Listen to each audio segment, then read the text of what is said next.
Hello friends, आज की class में हम लोग देखने वाले हैं पॉली एटॉमिक वाइब्रेटिंग रोटेटर क्या होता है। तो फ्रेंड्स, अगर आप लोगों ने पिछला वीडियो नहीं देखा होगा तो प्लीज आप उस वीडियो को अच्छे से देख लें ताकि ये आपको क्लियरली समझ में आ जाए। तो आइए स्टार्ट करते हैं आज का क्लास।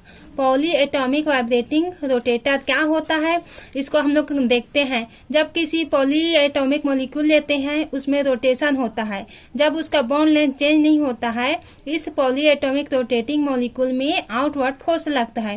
फ्रेंड्स, ये कहा गया है कि पॉली एटॉमिक कोई मॉलिक्यूल लेते हैं तो पॉली एटॉमिक मॉलिक्यूल में रोटेशन होता है, तब उसका बॉन्ड लेंथ क्या होता है, चेंज तो नहीं होता है। लेकिन क्या होता है, अगर पॉली एटॉमिक रोटेटिंग मॉलिक्यूल में हम लोग आउटवर्ड फोर्स लगाते हैं, अगर उसमें हम लोग पॉली एटॉमिक रोटेटिंग मॉलिक्यूल जो होता है, मॉलिक्यूल लगा होता है, उसमें क्या लगाते हैं, आउटवर्ड फोर्स लगाते हैं, जिसे हम लोग क्या बोलते हैं, सेंट्रीफ्यूगल फोर्स कहते हैं।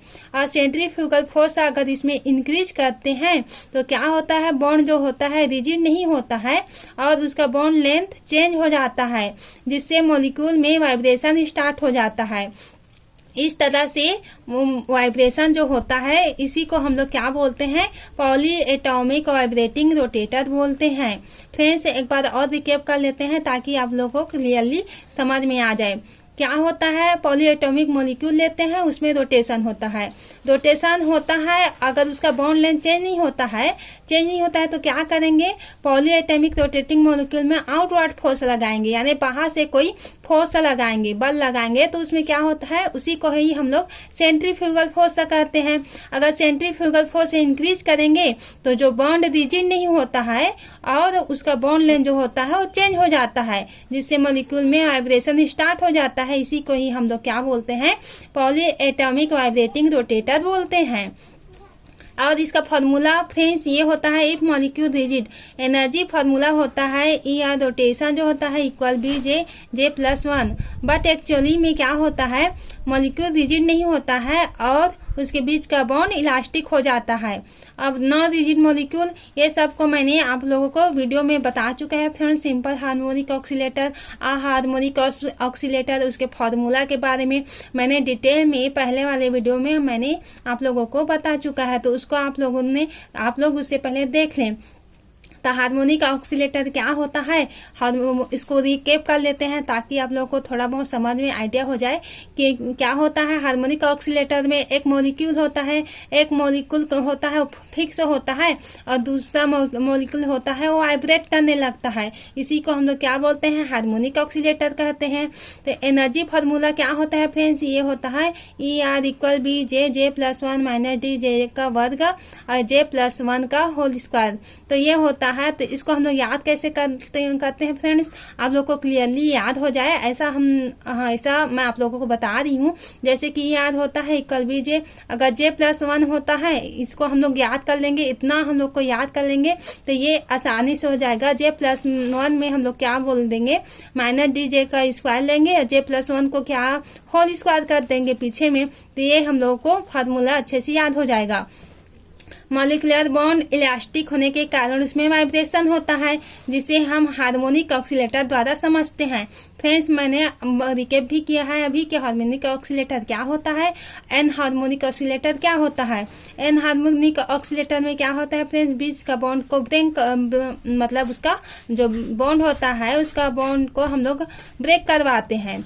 तो इस तरह से वो वाइब्रेट करता है। इसी को हम लोग अहार्मोनिक और हार्मोनिक, इस तरह से हम लोग पहले इसको पढ़ चुके हैं। और energy of simple harmonic oscillator, इसका ये फॉर्मूला होता है energy E vibration equal vibration plus 1/2 omega bar. But actually में ऐसा नहीं होता, क्योंकि एक कंडीशन के बाद बॉन्ड स्ट्रेच होने के कारण ब्रेक हो जाता है, जिसे हम अहार्मोनिक ऑक्सीलेटर द्वारा समझते हैं। फ्रेंड्स, मैंने फर्स्ट वीडियो में आप लोगों को बता चुका है कि बॉन्ड का ब्रेक होता है, स्ट्रेच होता है तो वो टूट जाता है, जिससे क्या होता है, अहार्मोनिक ऑक्सीलेटर कहते हैं। उसके बीच में वाइब्रेशन होता है बॉन्ड के टूटने के वजह से। एनर्जी फॉर्मूला क्या होता है अहार्मोनिक ऑक्सीलेटर का, हम लोग इसको डराइव कर चुके हैं और निकाल भी चुके हैं कि इसका फॉर्मूला क्या होता है। तो ये होता है, इसका फॉर्मूला होता है फ्रेंड्स, ये होता है E V equal V plus 1/2 omega bar E और माइनस ये माइनस है फ्रेंड्स, माइनस v प्लस 1/2 का होल स्क्वायर ओमेगा ई, और ये होता है डॉट एक्स ई। ये टोटल हम लोग देखेंगे तो ई रोटेशन प्लस ई वाइब्रेशन को कंबाइन करेंगे तो हम लोग को एनर्जी का टोटल मिल जाएगा। इस तरह से ये पॉली एटॉमिक वाइब्रेटिंग रोटेटर का पूरा हम लोगों ने डेफिनेशन देख लिया, इसका फॉर्मूला देख लिया, इसका एनर्जी फॉर्मूला देख लिया, energy of simple harmonic oscillator, और इसको हम कंबाइनली हम लोग ने क्या देख लिया, ई टोटल को देख लिया। ई टोटल क्या आता है फ्रेंड्स, ई टोटल होता है ई रोटेशन प्लस ई वाइब्रेशन। इस तरह से ये पूरा हम लोगों ने डिटेल में एक्सप्लेन हो गया। अब हम लोगों ने क्या देखेंगे, हम लोग इसका एनर्जी डायग्राम। इसका एनर्जी डायग्राम कैसे बनता है फ्रेंड्स, इसको हम लोग देखेंगे। इसके आगे का फॉर्मूला होता है friends E total E rotation plus V vibration के बाद ये होता है ई रोटेशन और वाइब्रेशन इक्वल होता है B J plus 1 plus D J का वर्ग, और ये होता है जे प्लस 1 का whole square plus 1 plus V plus 1/2 omega bar minus ये होता है बी प्लस 1/2 का होल स्क्वायर और ओमेगा एक्स ई।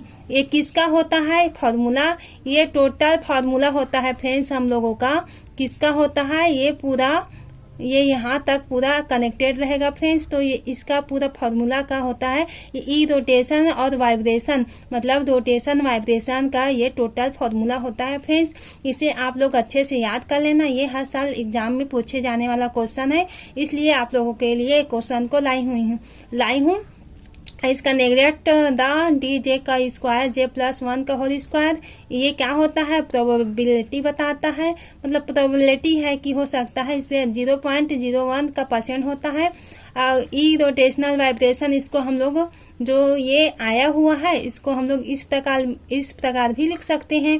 इसमें बी जे प्लस 1 प्लस, और यहाँ पर क्या लिखेंगे, डी जे प्लस 1 का जो वर्ग है यहाँ पर, उसको हम लोग यहाँ पर v प्लस 1/2 इसको हम लोग नेग्लेक्ट कर दिए हैं फ्रेंड्स पहले से, क्योंकि इसको हम लोग नेग्लेक्ट कर रहे हैं क्योंकि ये प्रोबेबिलिटी होता है।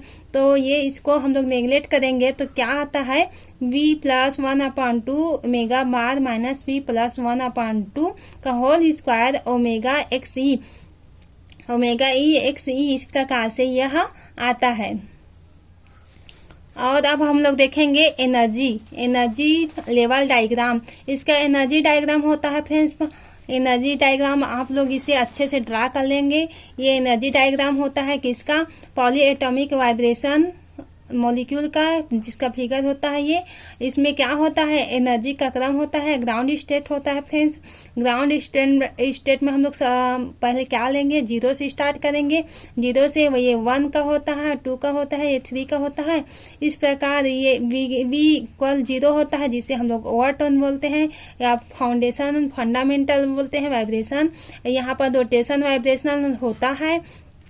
यहाँ पर क्या होता है, आज जो होता है यहाँ पर इंक्रीज होने लगता है, इधर से जाएगा तो यहाँ पर जो होता है, जो एनर्जी का क्रम होता है जे इक्वल 0 से क्या होता है, जे इक्वल 1 होता है यहाँ पर। तो यहाँ पर फर्स्ट जाएगा, 0 से 1 में जाएगा, फिर कहाँ से जाएगा, फिर जाएगा 1 से जाएगा 2 में जाएगा। जो एनर्जी होता है ग्राउंड स्टेट का एनर्जी 0 से पहले 1 में जाएगा, फिर 1 से किस में जाएगा, 2 में जाएगा, फिर यहाँ पर 2 से किस में जाएगा, 2 से 3 में जाएगा, और उसी प्रकार फ्रेंड्स से ये 3 से जो होता है एनर्जी का लेवल, ये 3 से किस में जाएगा, ये 4 में जाएगा। इस तरह से इसका एनर्जी होता है डायग्राम। ये किसका डायग्राम है, energy level diagram of poly atomic vibration molecule. तो आप लोग इसे अच्छे से कॉपी करके अपना नोट्स बना लेना फ्रेंड्स। इस तरह से इसका नोट्स है, क्योंकि ये हर साल एग्जाम में आते रहता है। इसी तरह से मेरे वीडियो से जुड़े रहना ताकि आप लोगों का हेल्प हो सके, और इसी तरह से आप लोग अपने फ्रेंड्स के साथ शेयर कर दे ताकि उन लोगों का भी हेल्प हो सके। Thank you.